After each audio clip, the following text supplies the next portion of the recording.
Live from our 7 Tasmania studios, your nightly news with Louise Huber begins now.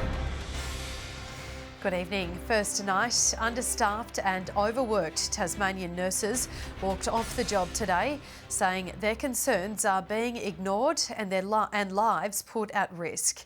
Standing by the roadside, they called for extra help and warned further action is imminent. Walking off the job side by side, nurses were united.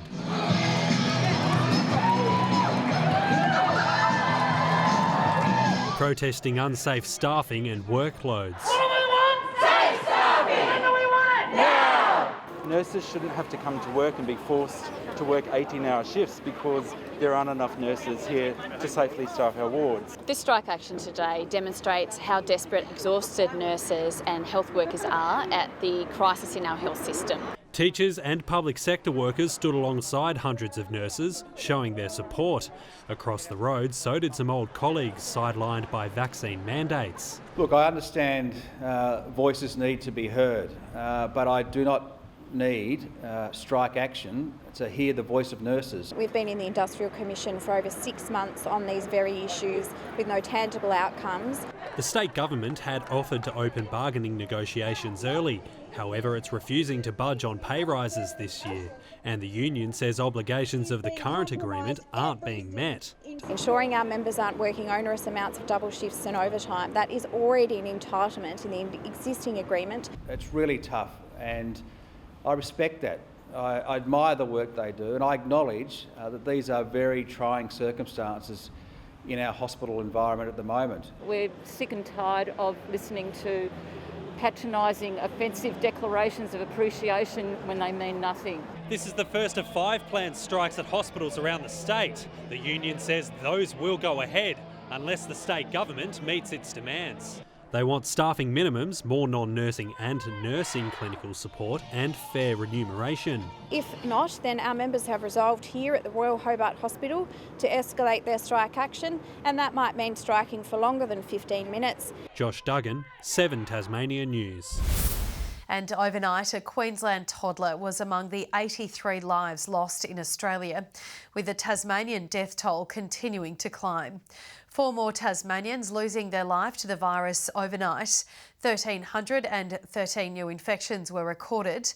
40 people are being treated in hospital, with 3 patients in ICU. The newest member of the Tasmanian Cabinet has been sworn in. Felix Ellis visited Government House this morning and officially collected the portfolios of police, fire and emergency management, skills and workforce growth and resources.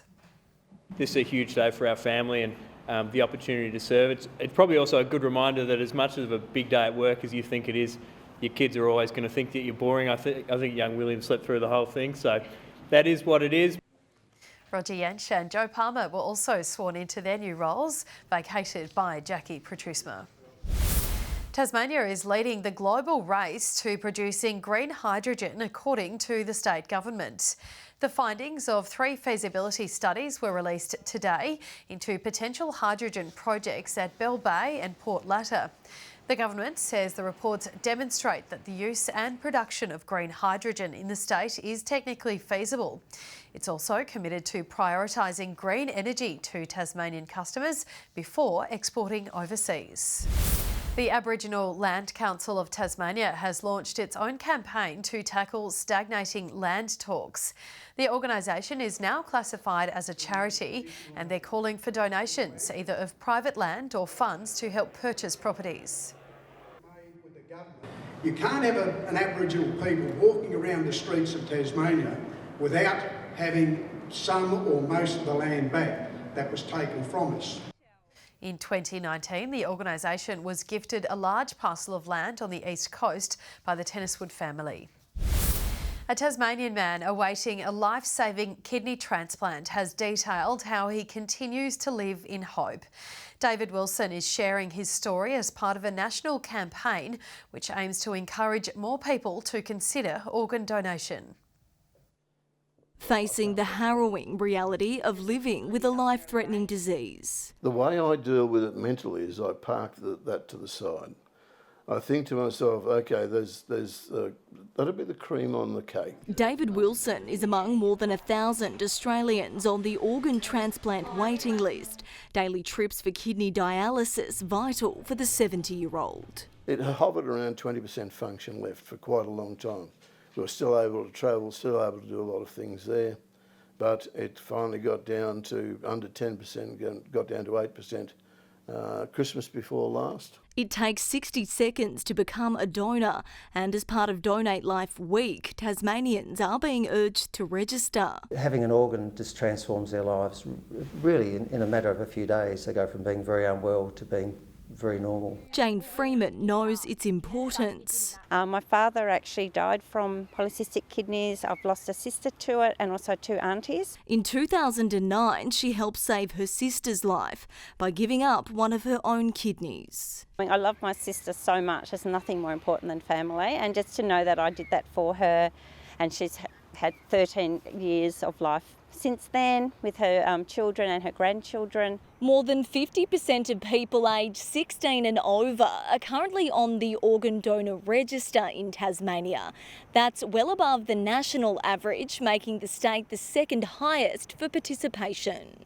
We'd actually like to become the highest state if we possibly can. So we really encourage everyone to make that bit of an effort. The important call couldn't come soon enough for some. You lose half your life. To get that back would be incredible. Grace Evans, 7 Tasmania News. Bowling experts from across the globe are rolling into Tasmania for a never-before-held event.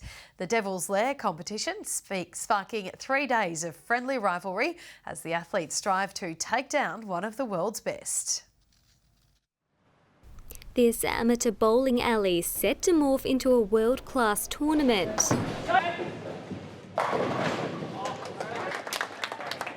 For Tasmania's very first Devil's Lair competition. It's all head-to-head, so they'll rotate through in a round-robin style, and then Saturday night we'll have a step-ladder final. Big names rolling in from Europe and the United States. They're massive stars over there, but in Australia, and particularly in Hobart, they're almost invisible. These guys are earning more money than AFL footballers.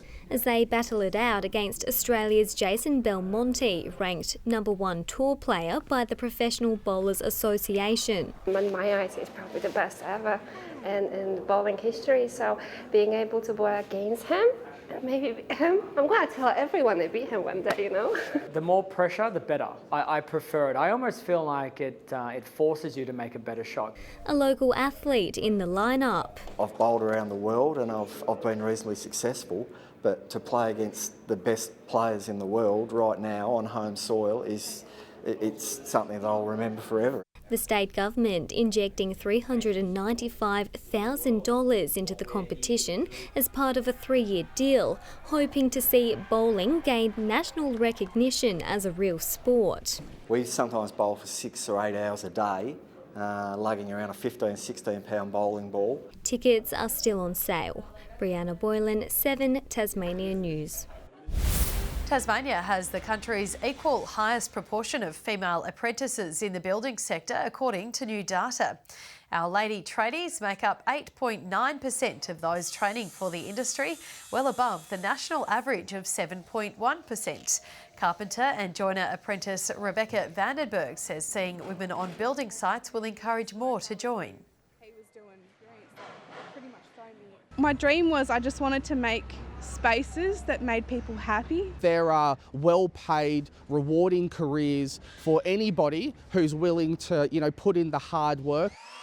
The number of apprentices overall across the building and construction sector is set to top 3,000 this year. Heartless vandals have forced a popular part of Tasmania Zoo to close after smashing giant dinosaur replicas in broad daylight. Shocked families had their day out ruined by the senseless attack. Much like the species they represent, these dinosaurs are now extinct. Smashing, beheading, it's quite violent. Wiped out not by an asteroid, but brazen vandals who smashed the ferocious fiberglass forms in front of stunned onlookers. And they were saddened by what was happening and obviously, came and reported it to us. Although the dinosaurs boast a beast-like weight, the zoo believes multiple vandals pushed the figures onto their side, causing them to break. The attack has been reported to police. The zoo hopes the culprits will hand themselves in. It's really disturbing, actually. This is the first time the dinosaurs have been targeted in the 15 years they've been here. This part of the zoo will now be closed indefinitely. There's going to be a lot of children now that are going to miss out on it. Spoiling even more outings for children and their families beyond the initial senseless destruction. Tom Johnson, 7 Tasmanian News. And the Launceston Tornadoes are pleased to see the back of the year's toughest road trip. The side had to dodge sheep on the 5-hour drive from Melbourne to Mount Gambier, only to be blown away in the first period and eventually lose the game. Even more frustrating for Keely Froling, she claims one of the rings at Mount Gambier is lower than the other. I grabbed the ring and was hanging on it, which I can't do at any other ring, and I couldn't do it at the other end, so unless there's less gravity at one end, I don't know.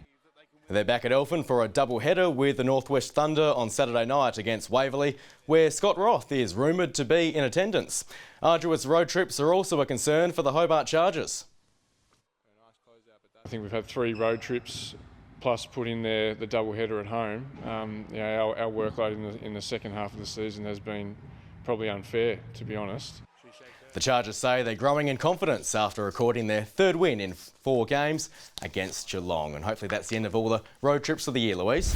Good evening. Hobart and Burnie 15 today. Launceston and Devonport 14 degrees. Temperatures sat around or just above average around the state. St Helens and Friendly Beaches 16. King Island and Bushy Park 15. Smithton 14. Flinders Island, Lowhead and Grove all 13 and Strawn 12. There was a bank of fog spotted over the Tamar Valley today and clouds sat pretty low over the west coast, otherwise a clear picture to see there. Thick cloud though is with a front over the Tasman Sea, cloud in its wake over the southeast of the mainland, and the next front has cloud clipping Western Australia.